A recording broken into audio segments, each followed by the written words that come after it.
Hello, everyone, and welcome to the National Inventor Club. My name is Brian Freed. I'm your host, and we always have amazing guests on National Inventor Club. Tonight, we have a chance to see David Meltzer. There he is. Hello. David Meltzer, back on National Inventor Club, and you've been one busy guy. Just want to give a quick intro for you. I think I've gotten a chance to know you over watching your office hours and your shows and coming to your dinners. Let me tell you a little bit about David. David is the chairman of Napoleon Hill Institute. If you don't know Think and Grow Rich and some of the other amazing content that comes from there, David's the chairman there. He's the former CEO of Lee Steinberg Sports and Entertainment. You've all heard of the Jerry Maguire story, right? That's because of David's company there. And then he's also the host of Go Fund Yourself on Cheddar. It's the #1 show. He's also the executive producer of Apple TV's 2-Minute Drill and Office Hours, which I mentioned. And here's the other part. That all sounds great and wonderful, but David is also a guy who lost $100 million in 2008, rebuilding using Think and Grow Rich principles. And he is on a mission right now, just like I am. He's on a mission to empower 1 billion people to be happy. And his motto, which I love, make a lot of money, help a lot of people, and have a lot of fun. What do you think, David? Does that sound like you? It's exactly my mission, and my absolute definiteness of purpose is to help people be happy by doing that. I've never met anyone who makes a lot of money, helps a lot of people with it, and has fun with it that isn't happy. So thank you so much for an amazing introduction. I should take you on the road with me. What a great way to start. Great, David. Well, look, tonight, our topic, I know it's a little late in January, but we fit it in. I know you've been on the road, you've been to amazing places and speaking to amazing people, but we are just in the cusp, in the beginning of 2026. And people are at all different stages of their invention, their business. We have startups, entrepreneurs, inventors. We have all different types of people that are on here, whether they're in their own business, they're working for somebody, whatever it is. But we all should have goals. And a lot of us hear that word. It sounds nice, but what is it? So if you can help us tonight talk about what a goal is, how to kind of set goals for ourselves, celebrate the wins, deal with the challenges, and move on to the next one. So to start with, so David, you went from millionaire to losing $100 million in 2008. You hit rock bottom and you turned to Think and Grow Rich from Napoleon Hill, and you set some goals there. Can you tell us what really changed for you? Yeah, I was understanding behaviors and habits, and through having a definiteness of purpose, and that purpose is the thoughts about my purpose. So when I started thinking about my objectives and goals, I started to think of them as a divine direction. I stopped attaching myself to saying I'll be happy when I make back all that money. Instead, I'm going to make back all that money for the sake of helping other people make a lot of money, help a lot of people, and have a lot of fun. So when you shift the paradigm to I am, what am I doing to interfere with it? Instead of I want this, and when I get this, I will be happy. I really focus in on when I make back all that money, who will I become?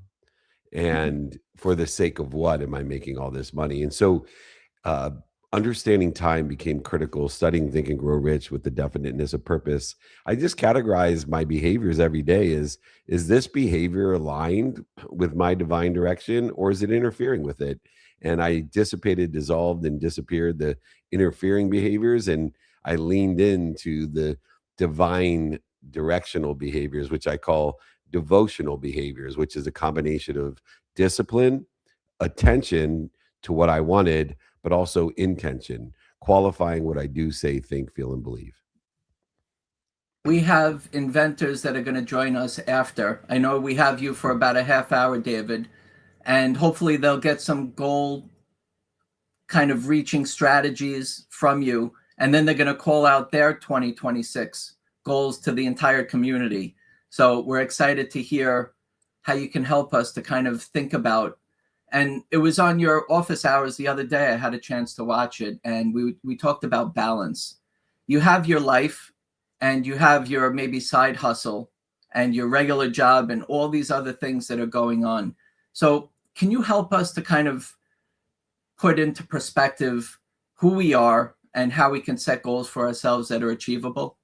And Absolutely. do we set goals like over the top? Do we set goals that are too easy for ourselves? How do we do it, David? It's a great question. So, first of all, our goals can be as big as they want, but they're directions. They're not outcomes. Making over $100 million is a direction. It's not an outcome in which I attach to. And so, there's 5 different practices in order to achieve goals and set them.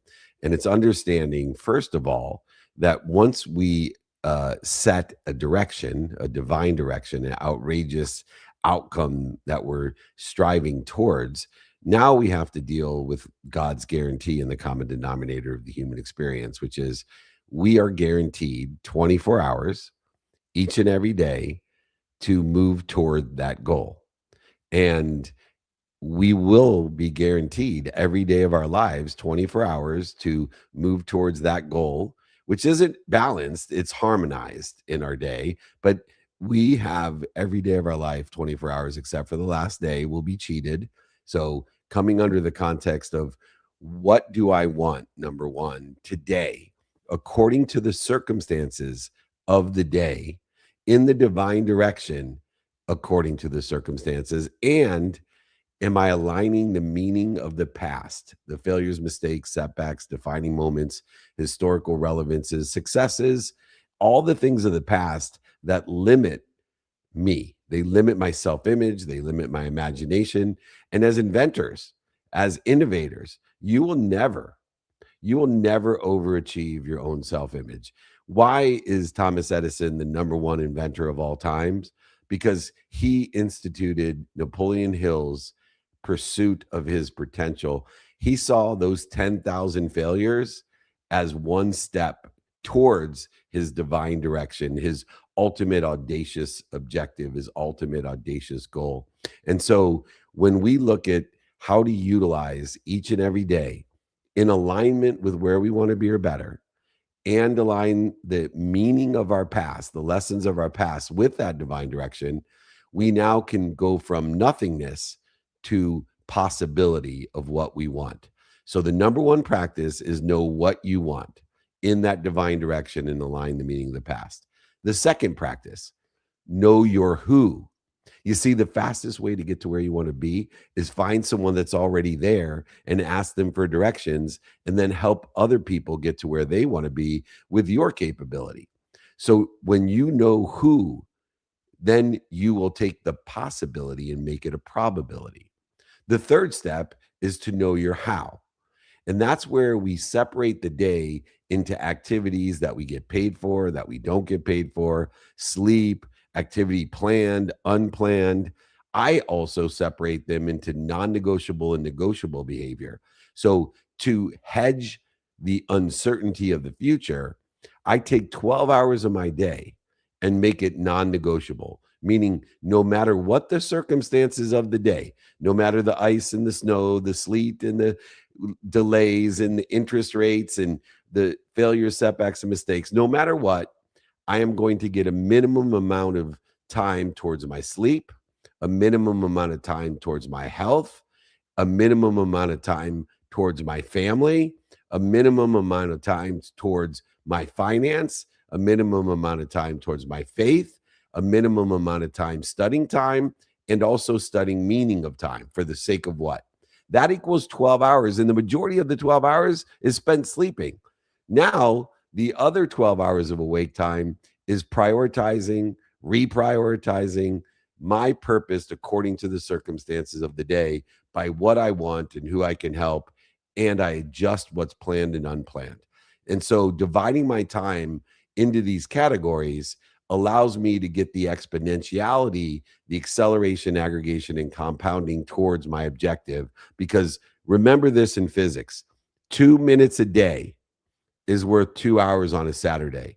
So you're much better off being consistent with your behaviors in the innovation, invention, and entrepreneurship that you're involved with than going what I call the extra mile, 16 hours on Sunday.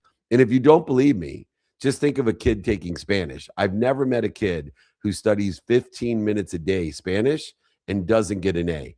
I know tons of kids like me that studied 15 hours before a test and certainly didn't get an A. Know your what, know your who, know your how. The fourth one is actually knowing what to do now and knowing what to do next. You see, prioritization by what's important, utilizing urgency as a subset. Prioritization is the antidote to what gets into innovators and inventors' way the most: procrastination and feeling overwhelmed.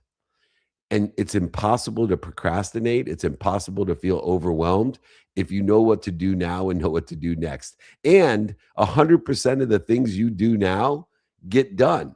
100% of the things you do next get done. This is what Edison did in his 10,000 different mistakes that he made to get to one of the greatest inventions of all time. And then finally, the fifth and final practice, daily practice, which, by the way, I will send for free with my book. I'll sign it, send it to you, pay for shipping, pay for the book for anyone in the inventor community, in the Inventor Club. Please just email me, david@dmeltzer.com. I'll send these practices. But the fifth practice is the most special one. It's apply your why.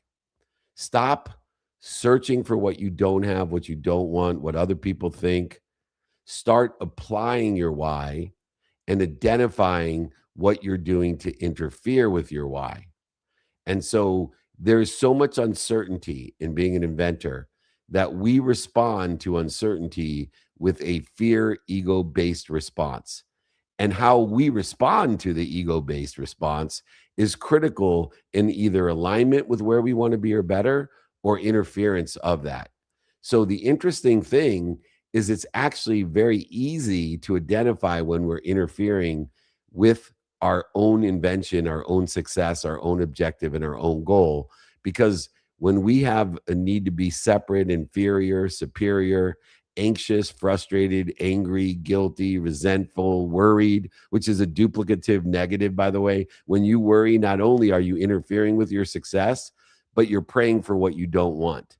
So there's only one thing to do to apply our why when the instant and obvious response to the reaction to fear comes up. And it's stop. When you're mad, when you're resentful, guilty, worried, when you're inferior, superior, when you have a need to be offended or a need to be right, just stop. When your mind, body, and soul are on fire, just stop. Drop, breathe. Remind, remember, and recollect what you want, who you can help, and how to get it done. Remind, remember, and recollect your why. For the sake of what am I doing this? And then roll in your divine direction with devotional behavior, paying attention to and giving intention to by doing, saying, thinking, feeling, and believing in that divine direction. And it will equal the coincidences in your life, the coinciding. It's the mathematical equation of luck. And I want everybody to think about stopping when their mind, body, and soul are on fire, dropping and rolling into their divine direction, goal, or objective. These are the 5 daily practices to know your what, know your who, know your how, know your now, and apply your why. It's interesting because the most important thing, David, and just learning this also is just learning the Think and Grow Rich model and the principles is really to become aware. And just like you mentioned, if I'm aware, then I have a chance to make some decisions because the situation is the same. So which way am I looking at it? Am I looking at it from an anger, fear, doubt perspective, or am I looking at it from, okay, bring it on? So how do you deal with that, David? And I understand the 12 hours sleep and 12 hours full force. How do you measure yourself? Do you do it daily, weekly, hourly, monthly? Is the year done and all of a sudden what happened? So dates are just milestones. So New Year's Day, my birthday, Valentine's Day, the Super Bowl, the Pro Bowl, the Masters, Kentucky Derby, the Breeders' Cup. Those are all annual events that are milestones to me. And there's 2 things that I measure that are quantitative to illustrate effectively or create awareness to my own progress. And the first one is, how much time am I spending interfering with where I want to be, with my divine direction? It's easy to quantify. Am I wasting half the day in the worry, resentful, guilt? Am I, surrounding myself with the wrong people? Am I doing the wrong things, saying the wrong things, thinking the wrong things, believing the wrong things, feeling the wrong things? And so if I can improve on spending less time resisting where I want to be, which already exists, interfering with where I want to be. So I quantitatively, at the beginning of the year, I don't have resolutions. I just simply quantitatively say, last year, did I spend less time than the year before interfering with my success, interfering with my divine direction? The second thing that I look at is quantitative as well. And I look at my assets. Do I have more assets than I had at this same time last year? These are quantitative progress analysis. And so, a lot of people are disciplined, and they, especially inventors, they get so busy working, Brian, they forget to make money. They get they are so disciplined though. See, there's a difference. When you're devotional, you are disciplined by paying attention to what you want, who you can help, and how to get that done, and intentional in a definiteness of purpose of getting it. So when you are in this realm of purpose, definiteness of purpose, which, by the way, if you haven't read Outwitting the Devil, it's even better than Think and Grow Rich. But if you're in this direction, you can quantify how much time you're spending pursuing your potential and how much time you're spending interfering with it. But two, you can actually see a quantitative success. Do I have more assets to my name this year than I did last year? And don't get so busy working and inventing, you forget to make money. Because the more money you have, the more time and the more resources you'll have towards your inventions. What's your take on saying that I need something versus I want something? Because I hear people saying that when they're setting their goals. And we're going to hear from inventors after we chat. And I'm just wondering what your take is on that, David.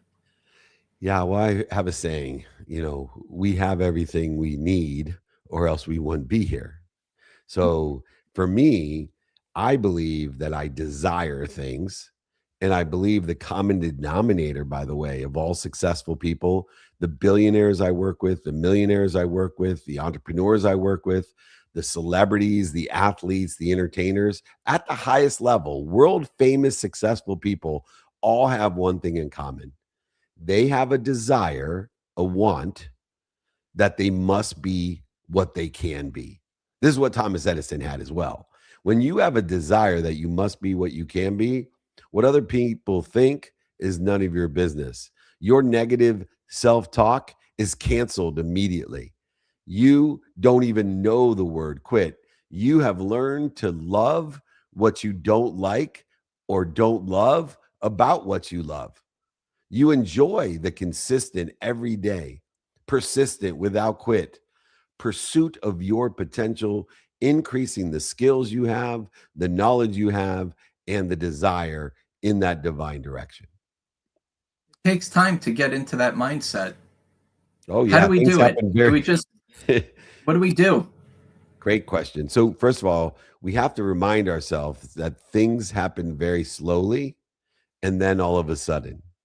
There's no such things as overnight successes, especially in the Inventor Club.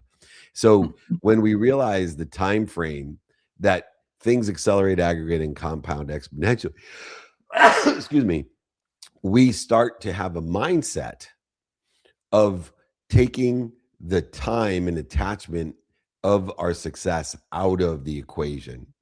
The mindset that we have is based off of 4 different values. Number 1, a mindset of gratitude. We have to have the perspective that we're finding the light, the love, and the lesson in all the evidence that's not there and all the evidence that's contrary to where we want to be. So when Edison failed on the 6,789th time, he was grateful. He was looking for the light, the love, and the lessons in that 6,789th failure. Secondly, We need to be forgiving of ourselves, because in order to get to where we want to be, we are going to try our best with that desire, and we're going to make a ton of mistakes. And we have to forgive ourselves for making those mistakes so we could forgive others as well, not in blame, shame, or justification, leading to the third, which is accountability. Accountability gives us control. Gratitude will give you perspective. Forgiveness will give you ease. But accountability will give you control in all the chaos, because we will say in each one of these setbacks, failures, mistakes, defining moments, historical relevances, what did I do?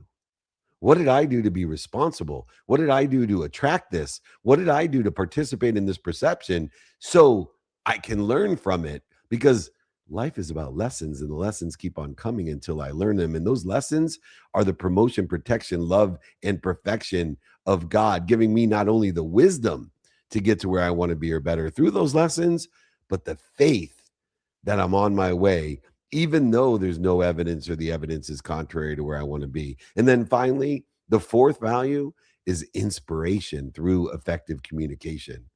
I need to effectively communicate not only with others in the infinite, abundant, unified system of thought that I belong to, but I have to communicate with that which inspires me and allow it to come through me, not just to me, not just for me, but through me for others, allowing me to find people that I can help and that can help me.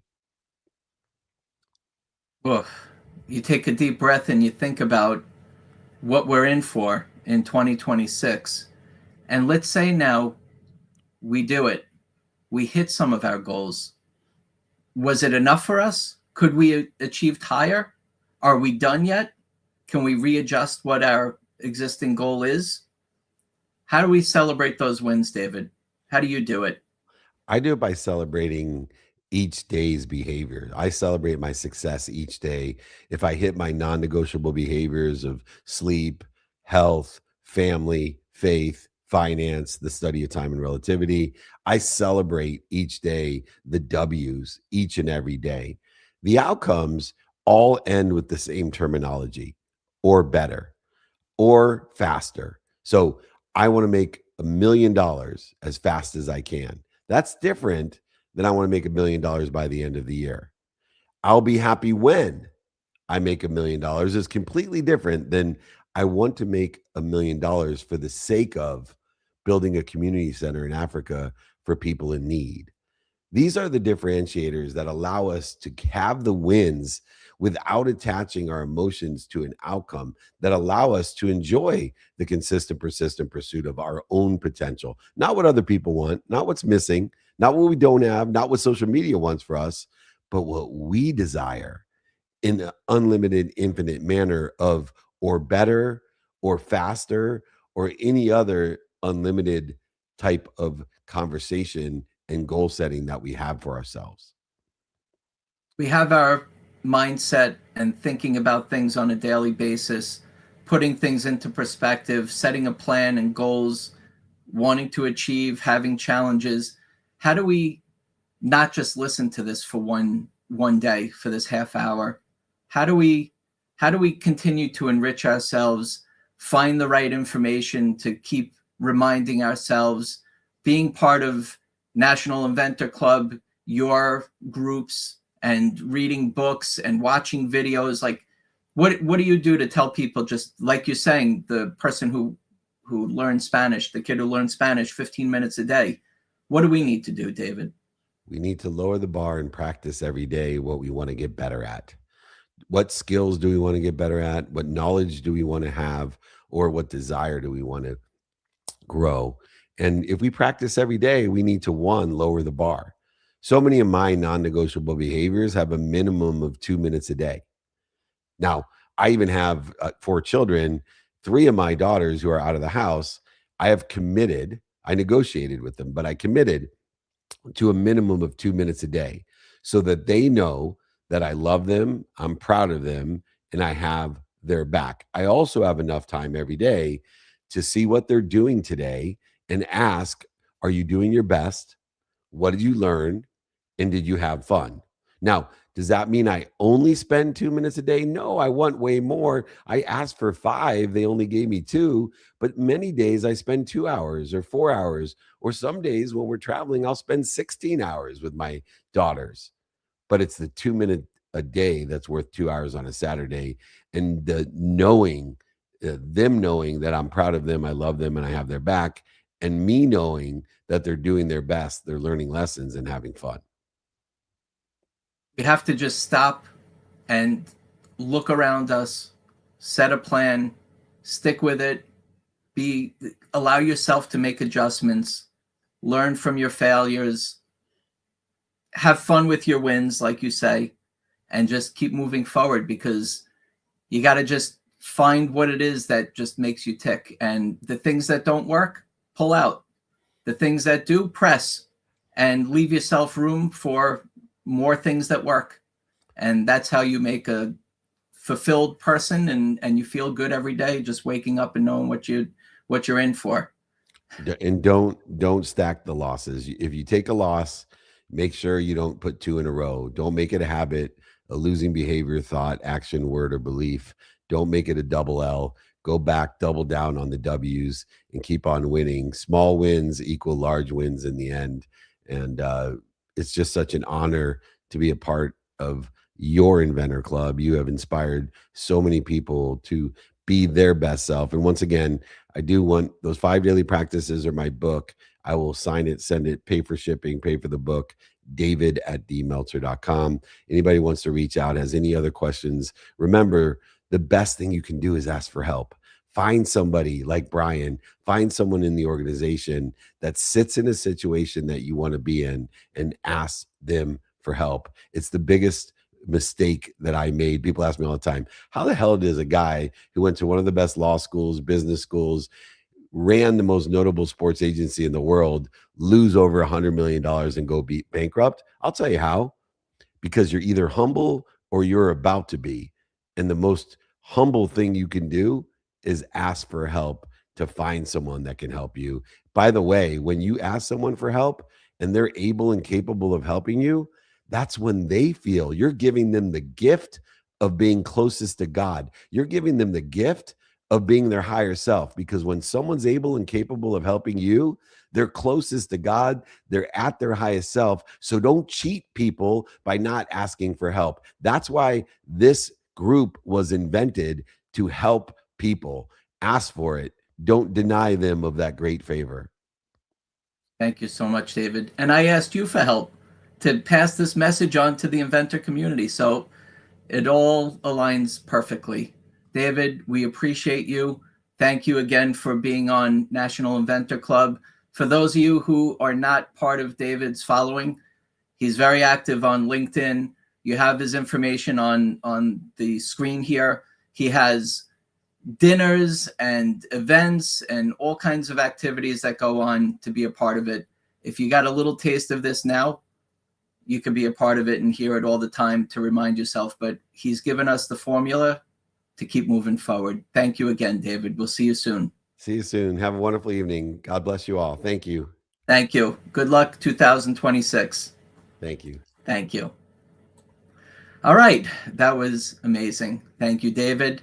And what we're going to do is have a couple of inventors come on and talk about their goals and kind of put themselves out there and say, 2026, here I come. I know we started already. It's almost February, but let's hear what they have to say. So let's have Denise Ramos. She is a part of the National Inventor Club and the Inventor Smart Community app. Denise, I know that you're working hard, tirelessly, working smart, out there hustling, trying to get people to see and notice your invention and what you have vision.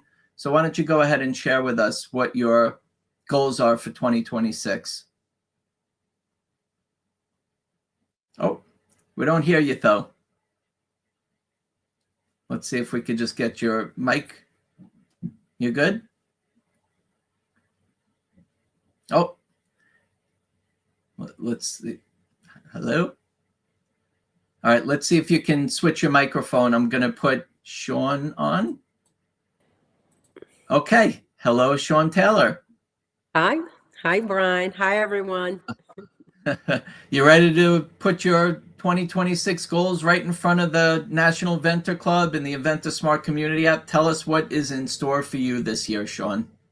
Wow, I have a lot going on, all the moving wheels. But my main one is that in 2026, I am somewhat re-entering the market with my short cover. I did a design. We redesigned it, and I'm in a process of figuring out a material for it to have it remanufactured and have a new mold made in the new material. And that's my goal for 2026 Okay, well, is to hopefully you make the get further than invention. that and you see your Mhm. product actually in front of you with a prototype, and who knows, maybe potentially a licensing deal or manufacturing.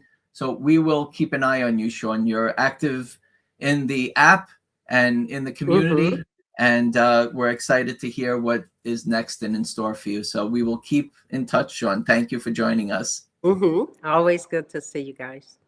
And also, Sean, if I can keep you on for just a moment longer, I'd like to make an announcement for those of you who are watching and listening.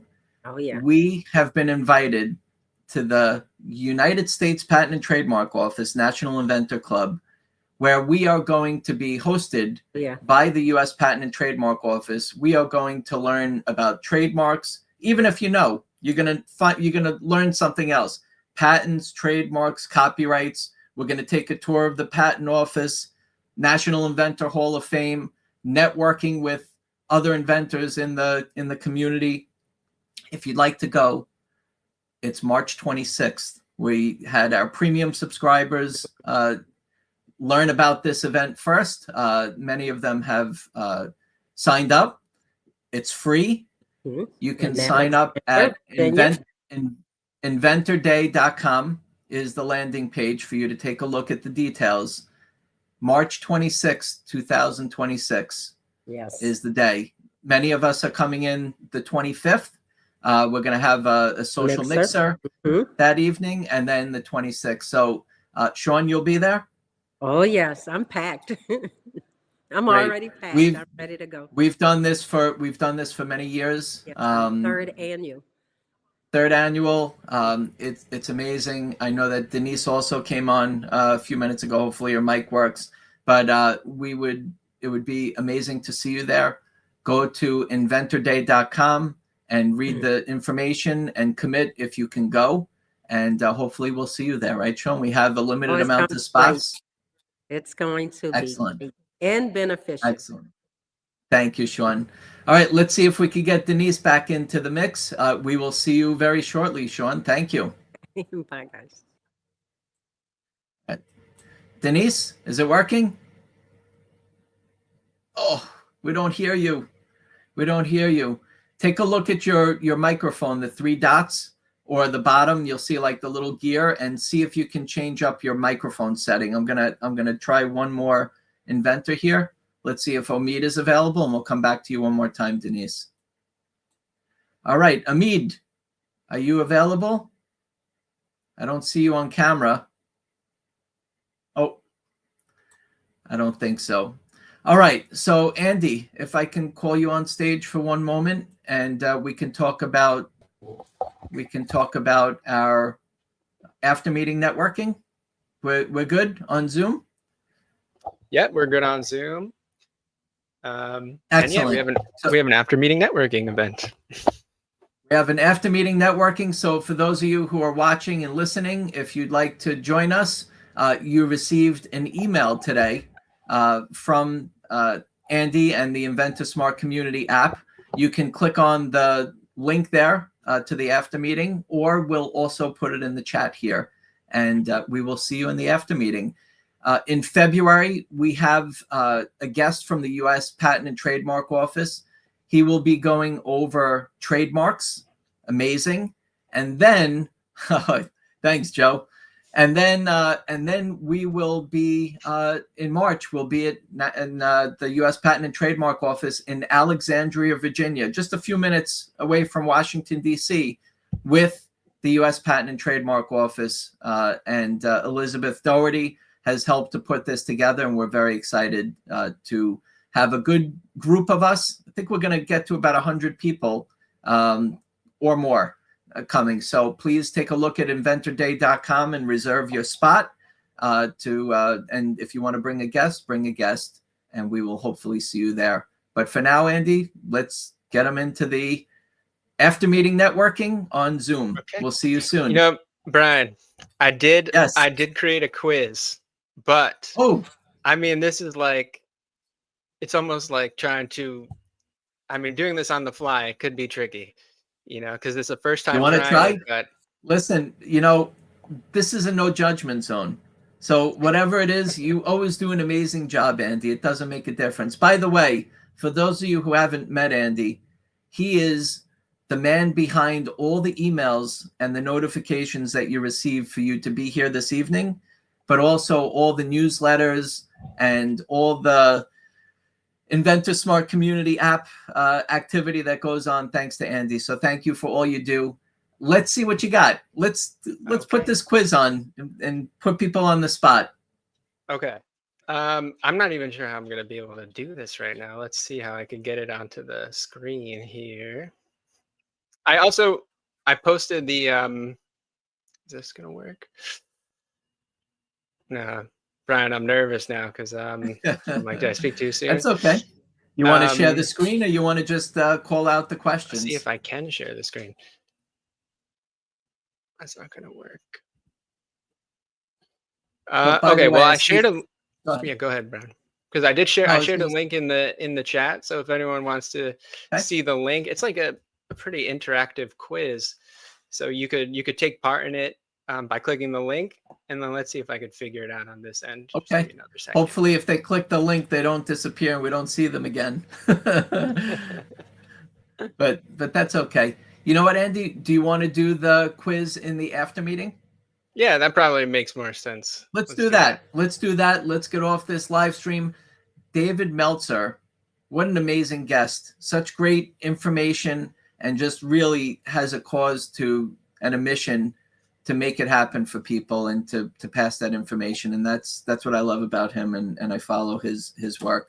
So let's go ahead and go into the after meeting networking. The Zoom is in your chat, and we will see you again soon. If we don't see you in the after meeting, go to inventorday.com and learn more about the U.S. Patent and Trademark Office and the National Inventor Club Day in Alexandria, Virginia, March 26th. All right, everyone. Thank you very much. Thank you, Andy. We will see you in the after meeting. Have a great night. We'll see you soon. Brian. Thank you. Thanks, Bye-bye. everyone.